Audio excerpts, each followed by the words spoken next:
तू सवाल तो पूछ, हक है तेरा, फर्ज है तेरा, किसी की खैरात, किसी का एहसान नहीं तुझ पर, मगर शर्त है, अंदाज़े बयां हो बेखौफ, अंदाज़े बयां हो स्पष्ट, अंदाज़े बयां हो बेबाक।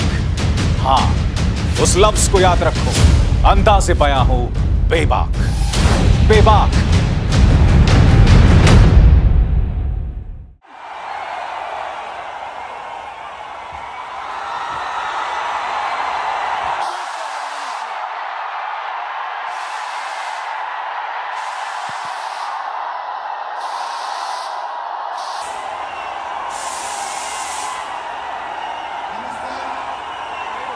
Namaskar.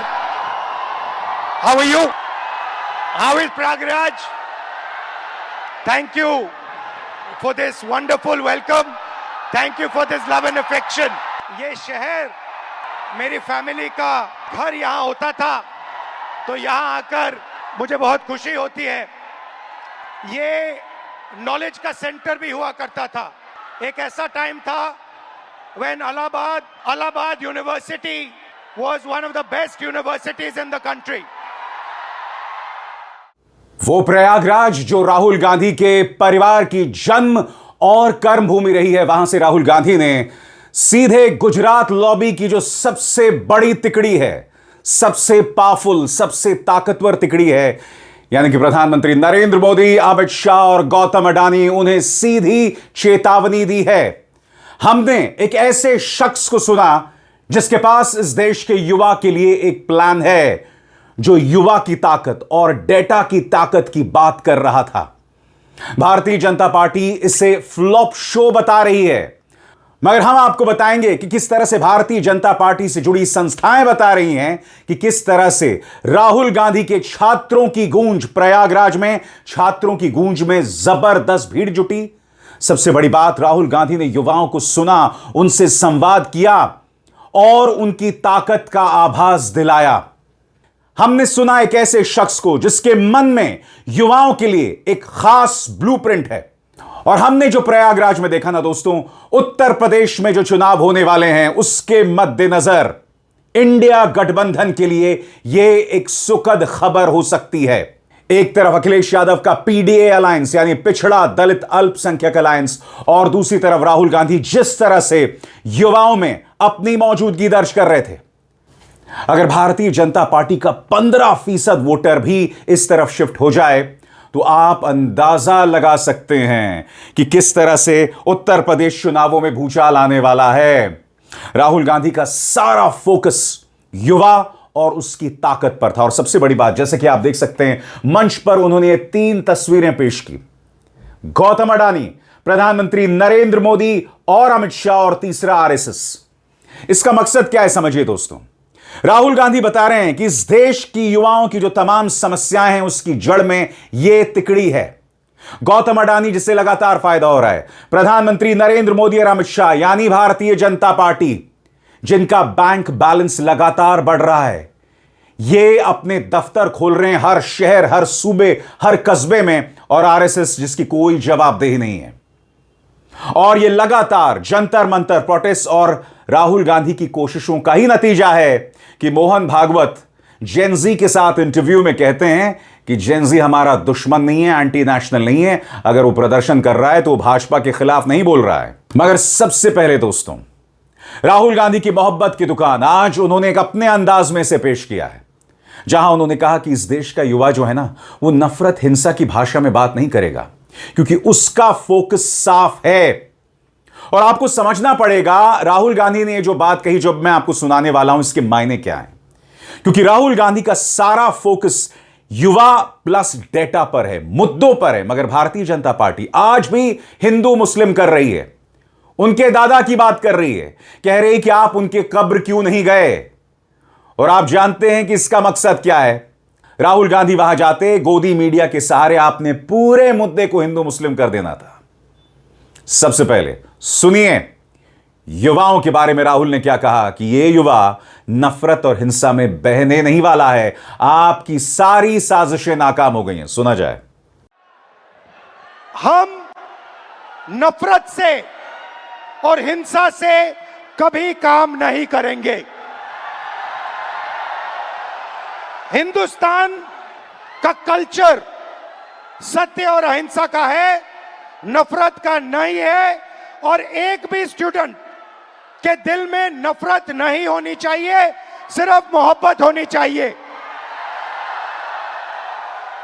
मैंने आपको पिछली स्लाइड में मोदी जी की फोटो दिखाई, अमित शाह जी की फोटो दिखाई, अदानी जी की दिखाई, मोहन भागवत की दिखाई, मगर नफरत नहीं करनी है, सिस्टम बदलना है। प्यार से, मोहब्बत से, नफरत से नहीं। सिस्टम को खत्म, टाटा बाय बाय करना है। और जो आप प्रोटेस्ट कर रहे हैं, जो आप अपने हक की लड़ाई लड़ रहे हैं, उसको आप करिए, मैं आपके साथ उसमें खड़ा हूं, खड़ा रहूंगा। पिछले कुछ अरसे से लगातार राहुल गांधी गुजरात लॉबी पर हमला करते रहे और आज उन्होंने प्रयागराज से सबसे बड़ा प्रहार किया। क्यों? क्योंकि राहुल गांधी बता रहे हैं कि ये जो तिकड़ी है, यानी कि गौतम अडानी, प्रधानमंत्री नरेंद्र मोदी, अमित शाह, आरएसएस, ये जो तिकड़ी है, इसके जरिए सारे संसाधन एक व्यक्ति को सौंपे जा रहे हैं, यानी कि गौतम अडानी। और दूसरी तरफ छात्रों के मुद्दों को संबोधित करने के बजाय देश के युवा को अनर्गल मुद्दों में उलझाया जा रहा है। प्रयागराज के इस मंच से गुजरात लॉबी पर अब तक का राहुल गांधी का सबसे करारा प्रहार सुना जाए। भाई और बहनों, मैं सिस्टम की बात कर रहा हूं। यह सिस्टम क्या है और यह सिस्टम को कौन चलाता है?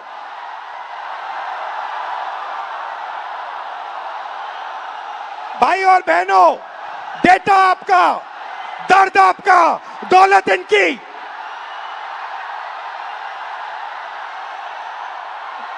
दर्द आपका, डेटा आपका, दौलत इनकी। यह सिस्टम है। अंबेडकर जी ने कहा था सोशल, पॉलिटिकल, इकोनॉमिक। ये देखिए, ये है इकोनॉमिक, पैसा, अदानी।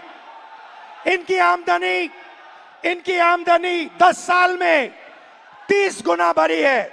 ये पहले ग्लोबल रिच लिस्ट में 600 नंबर पे हुआ करते थे, 10 साल के अंदर ये दूसरे नंबर पे पहुंच गए। ये पूरे सिस्टम को फाइनेंशियल सपोर्ट देते हैं। बीच में पॉलिटिकल, मोदी जी, अमित शाह जी। बीजेपी का बैलेंस 150 करोड़ रुपए का होता था बैंक में, आज इनका बैंक बैलेंस 10,000 करोड़ रुपए का है। 10,000 करोड़ रुपए का एक पॉलिटिकल पार्टी का बैंक बैलेंस। नरेंद्र मोदी जी आपका ध्यान भटकाते हैं और पॉलिटिकल सिस्टम चलाते हैं।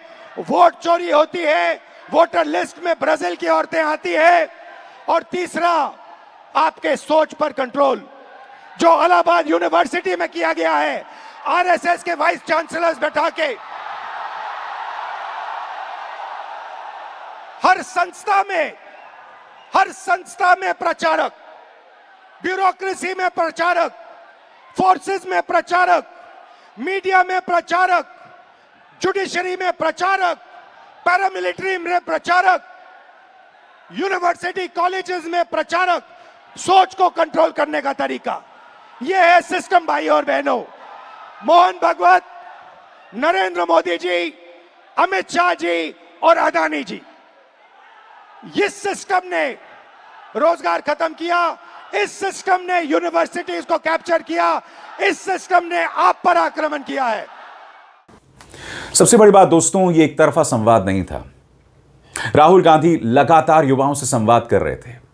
हमने वो वीडियोस भी देखे जहां राहुल गांधी, कुछ छात्र जो मंच पर थे, घबराए हुए थे क्योंकि पहली बार वो मंच से अपनी बात रख रहे थे। तो राहुल ने कहा, घबराइए मत। मैं भी जब पहली बार मंच पर आया था तो मेरे हाथ पांव भी कांप रहे थे, मगर घबराइए मत। और उस मंच से युवा भी आए। बिहार का एक छात्र आया और इस मंच से उसने ऐलान किया, जो कहीं ना कहीं एक करारा संदेश है भारतीय जनता पार्टी के लिए। सुनिए बिहार के उस छात्र ने क्या कहा। देखिए, ये गलतफहमी मत रहिएगा मोदी जी, हम बिहारी हैं, ठीक है। और मैं एक बात बता दूं, आप मुझे जितने धमके देते, मैं स्वतंत्रता सेनानी परिवार से आता हूं और ये लड़ाई के लिए कल भी मुझे लड़ने पड़ी तो मैं देश के लिए अपनी जान न्यौछावर कर दूंगा, लेकिन छात्रों के हक के लिए हमेशा लड़ते रहूंगा। क्योंकि राम मनोहर लोहिया ने कहा है ना कि अगर सड़कें सुनी होगी तो संसद आवारा हो जाएगा। तो सर, आप जब जब सरकार डरती है पुलिस को आगे करती है, तो हमारा जवाब है कितनी लंबी जेल तुम्हारी देख लिया, देखेंगे। ठीक है, शाबाश। यही नहीं, मंच से राहुल गांधी लगातार एक पावर पॉइंट प्रेजेंटेशन कर रहे थे। उस मंच से वो युवाओं से संवाद तो कर रहे थे, साथ ही अपने पीछे जो पूरा एक मॉनिटर लगा हुआ था उसमें वो युवाओं की आवाज सुना रहे थे। राहुल गांधी ने कहा कि नौकरी के नाम पर यह सरकार कुछ नहीं दे पा रही है। युवा को कहीं नौकरी मिल रही है तो वो ब्लिंकिट, जोमेटो और स्विगी में, मगर असली मुद्दों को संबोधित नहीं किया जा रहा है। राहुल गांधी, आइए एक युवा की आवाज सुने। ये जो बोलेंगे ये आप सबके दिल में है। ये जो सवाल उठा रहे हैं, हिंदुस्तान का हर एक युवा यही सवाल पूछ रहा है, उठा रहा है। होता हम भी सीट खरीद लेते। आज मैं ब्लिंकिट में काम करता हूँ 10 घंटा, उसके बाद मैं पढ़ाई करता हूँ। इंडियन आर्मी का एग्जाम दिया, 1 नंबर से मैं बच गया। मैं भी सीट खरीदता, मैं ब्लिंकिट में काम नहीं करता।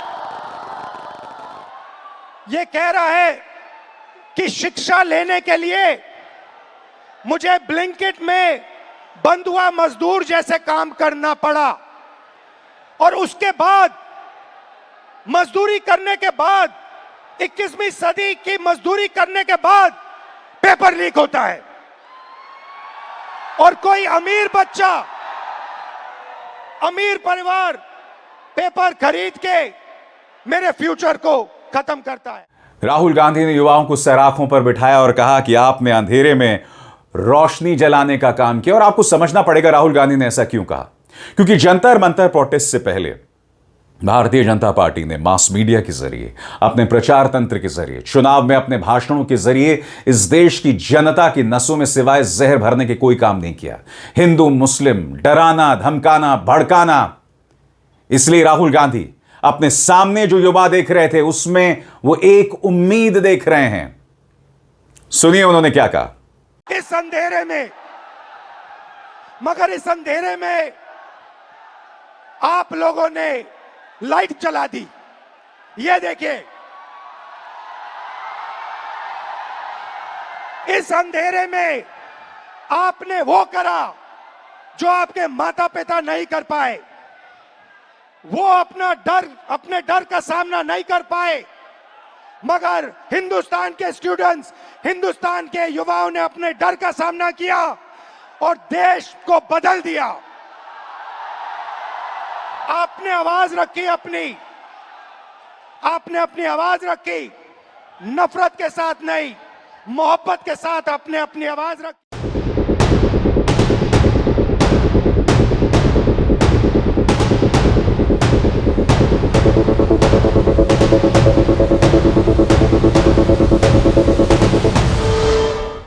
तो इसका मतलब साफ है, अमेरिकी राष्ट्रपति डोनाल्ड ट्रंप पूरी दुनिया को झूठ बोल रहे थे। अमेरिका में वाकई हथियारों की कमी है, इसलिए अमेरिकी राष्ट्रपति डोनाल्ड ट्रंप अब वेपन्स इंडस्ट्री को कह रहे हैं हथियार बनाओ, हथियार बनाओ, हथियार बनाओ। और इस वक्त ट्रंप प्रशासन में खलबली मची हुई है। पहले वार्निंग पीट हेग्सेथ, सेक्रेटरी ऑफ वॉर की तरफ से आती है। वाइस प्रेसिडेंट जेडी वैंस कहते हैं, जनरल डैन केन भी कहते हैं, अमेरिकी राष्ट्रपति दुनिया के सामने कहते हैं ऐसा कुछ नहीं है, मेरे कोई मतभेद नहीं है। और अब अगर आप इस खबर पर गौर करें तो उन्होंने वेपन्स इंडस्ट्री को कहा है कि बहुत ही बड़े पैमाने पर हथियार बनाने शुरू किए जाएं। इस बीच ईरान ने साफ तौर पर कह दिया है कि हम पर कोई प्रेशर काम नहीं करने वाला है। आईआरजीसी ने अपनी चेतावनी में कही है कि अमेरिका और इस्राएल इतनी गलतियां कर रहे हैं कि वो बद से बदतर होते जा रहे हैं, बिखरते जा रहे हैं। और आने वाले वक्त में अगर एक और जंग होती है तो उन्हें करारी हार का सामना करना पड़ेगा। मगर सबसे बड़ी खबर जो आ रही है दोस्तों, जिसकी तरफ मैं आपका ध्यान खींचना चाहूंगा, वो है अल जजीरा की खबर on your screens. Trump administration asks US defence industry to increase weapons production and deliveries, including munitions in extremely short supply amid Iran war, according to Defense Department memo obtained by the Washington Post. Washington Post की इस खबर ने खलबली मचा दी है। बड़ी खबर क्या है दोस्तों आपके स्क्रीन पर? ट्रंप एडमिनिस्ट्रेशन ने यूएस डिफेंस कंपनी से कहा है कि वेपन्स और मिसाइल्स का प्रोडक्शन और डिलीवरी बहुत तेजी से बढ़ाया जाए। खासतौर पर उन वेपन्स पर जोर है जिनकी ईरान वॉर के दौरान भारी कमी हो गई थी। इसका मतलब क्या है दोस्तों? आसान लफ्जों में अब इसे समझने की कोशिश करते हैं ऑन योर स्क्रीन्स। यह सिर्फ एक नॉर्मल डिफेंस ऑर्डर नहीं है, यह संकेत है, यह एक सिग्नल है कि ईरान वॉर ने अमेरिका के वेपन स्टॉकपाइल पर गंभीर प्रेशर डाला है। पेंटागन मान रहा है कि जिस स्पीड से वेपन्स इस्तेमाल हो रहे हैं उस स्पीड से नए वेपन्स नहीं बन रहे हैं। यानी अमेरिका की मिलिट्री डिमांड और प्रोडक्शन कैपेसिटी के बीच बहुत बड़ा अंतर यानी गैप सामने आ गया है। बड़ा सवाल, अमेरिकन डिफेंस यानी पेंटागन इतनी जल्दबाजी क्यों कर रहा है? On your screens, deputy defence secretary Steve Feinberg ने डिफेंस कंपनीज को सिर्फ 21 दिन दिए हैं कि वे बताएं कि वेपन्स की डिलीवरी और प्रोडक्शन कितनी जल्दी बढ़ सकती है। मतलब साफ है, पेंटागन अब कई साल की नॉर्मल प्रोडक्शन टाइमलाइन से संतुष्ट नहीं है, सैटिस्फाइड नहीं है, उसे वेपन्स जल्दी चाहिए। और बड़ा सवाल दोस्तों, सबसे ज्यादा चिंता किन वेपन्स की है? गौर फरमाया जाए। Number 1 patriot interceptors, number 2 third interceptors, number 3 Tomahawk missiles, number 4 दूसरे लॉन्ग रेंज प्रिसिशन वेपन्स। ये वेपन्स जल्दी नहीं बनाए जा सकते, इनकी मैन्युफैक्चरिंग कॉम्प्लिकेटेड और एक्सपेंसिव है। कुछ रिपोर्ट्स के मुताबिक प्रोडक्शन की स्पीड करीब 15 टॉमाहॉक और 20 पेट्रियट मिसाइल्स प्रति महीने थी। थार्ड की सप्लाई तो और भी ज्यादा मुश्किल है। इसलिए अगर युद्ध लंबा चलता है तो इस्तेमाल किए गए मिसाइल्स को जल्दी रिप्लेस करना आसान नहीं होगा।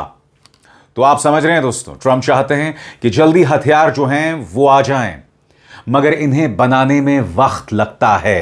And that is the problem that American president Donald Trump faces. और ऐसे में यह सवाल उठना लाजमी है कि सबसे बड़ा स्ट्रैटेजिक प्रॉब्लम है क्या? नंबर 1, ईरान सिर्फ मिडिल ईस्ट की प्रॉब्लम नहीं रह जाती। अगर अमेरिका अपने मिसाइल्स ईरान वॉर में इस्तेमाल करता है तो वही मिसाइल्स किसी दूसरे कॉन्फ्लिक्ट में इस्तेमाल नहीं किए जा सकते।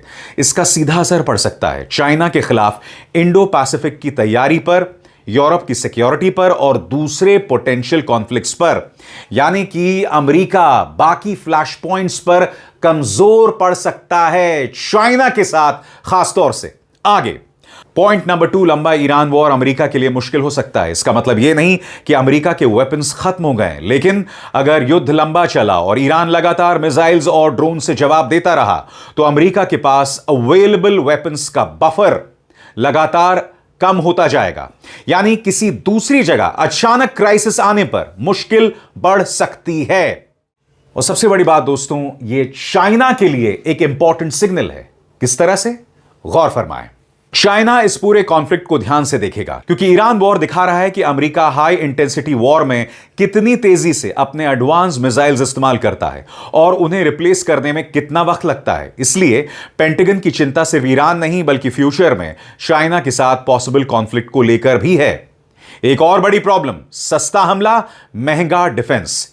ईरान कंपैरेटिवली सस्ते ड्रोन्स या मिसाइल्स लॉन्च कर सकता है, लेकिन उन्हें रोकने के लिए अमेरिका को कई बार बहुत महंगे पेट्रियट या थर्ड इंटरसेप्टर्स इस्तेमाल करने पड़ते हैं। यानी लंबे युद्ध में यह इक्वेशन अमेरिका के लिए बहुत कॉस्टली यानी महंगा पड़ सकता है। इसलिए अमेरिका अब चीपर ड्रोन्स और low cost air defence systems पर भी ज्यादा जोर दे रहा है। सबसे बड़ी बात दोस्तों, ट्रंप जो बात कह रहे हैं ना, उसमें एक बहुत बड़ा कॉन्ट्रडिक्शन, बहुत बड़ा विरोधाभास दिखाई दे रहा है। और यह क्या है, इस पर भी गौर किया जाए। ट्रंप पब्लिकली वेपन शॉर्टेज की बात को रिजेक्ट करते हैं, लेकिन दूसरी तरफ पेंटागन डिफेंस कंपनी से इमरजेंसी जैसी स्पीड में प्रोडक्शन बढ़ाने की बात कह रहा है। इससे कम से कम इतना संकेत जरूर मिलता है कि पेंटागन वेपन्स इन्वेंटरी को लेकर गंभीर रूप से कंसर्न्ड है, चिंतित है। और सबसे अहम बात, प्रोडक्शन बढ़ाने का आदेश देने से मिसाइल्स अगले महीने तैयार नहीं हो जाएंगे।